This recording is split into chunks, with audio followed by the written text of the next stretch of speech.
Shalom everybody, Akiva here from HSI, and I'm taking you food shopping to see what we can learn about Israel from an Israeli supermarket. Let's go. First of all, we're going to get our temperature checked. We got the mask on, we got to do this right, the way we've been doing it in Israel for a long time now. All good? So first of all, I think it says a lot about Israeli food culture that the first thing you hit when you come into the store is the fruit and vegetable section. Right, of course, we have our junk food and our cookies and our crackers and all that, but they're in the back.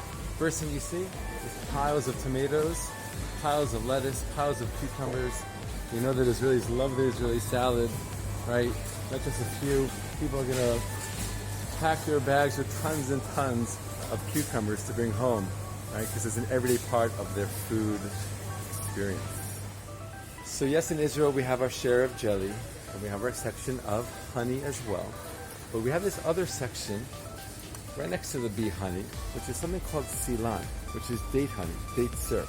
And when the Bible talks about the land of Israel being a land flowing with milk and honey, it's not talking about cow milk and bee honey, which we're so used to in these days of ours. It's actually talking about goat milk and this kind of honey, date honey, silan. This is the natural and the original honey of the land of Israel. A trip to an Israeli supermarket would not be complete until you've seen the bamba section. Look at this bag of bamba. Of course, right next to it, we got the bisli. Right? Bamba, bisli, two of Israel's favorite snacks. And many people say that because little kids in Israel eat bamba from a young age, which is a peanut butter snack, it's the reason why, or one of the reasons why, peanut allergies are not such a thing here. Another unique part of any Israeli supermarket, no matter where it's located, whether it's in a religious section, a non-religious section, doesn't matter. You're going to see a counter for meat, and in a separate section, just a little bit down, you're going to see a section for the dairy products, right? Separation, milk and meat. Even in the national chains of Israel supermarket, this is the Jewish homeland, this is the Jewish state. Coming over now to the frozen section, you see here something you're probably not going to see in America, frozen jachanu, which is this Yemenite doughy kind of yummy food item that many people like.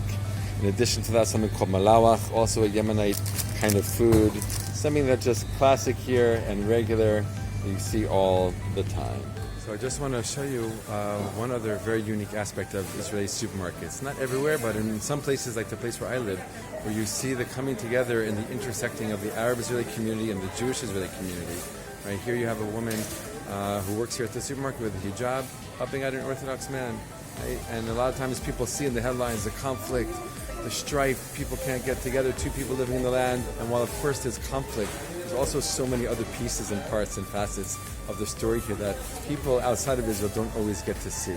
So it's nice to come to a place like this and see, right, where Jews and Arabs are living one right next to each other. Amazing. So that was just a few minutes in the Israeli supermarket. Hope you enjoyed it. Hope you learned something. This is Akiva from HSI.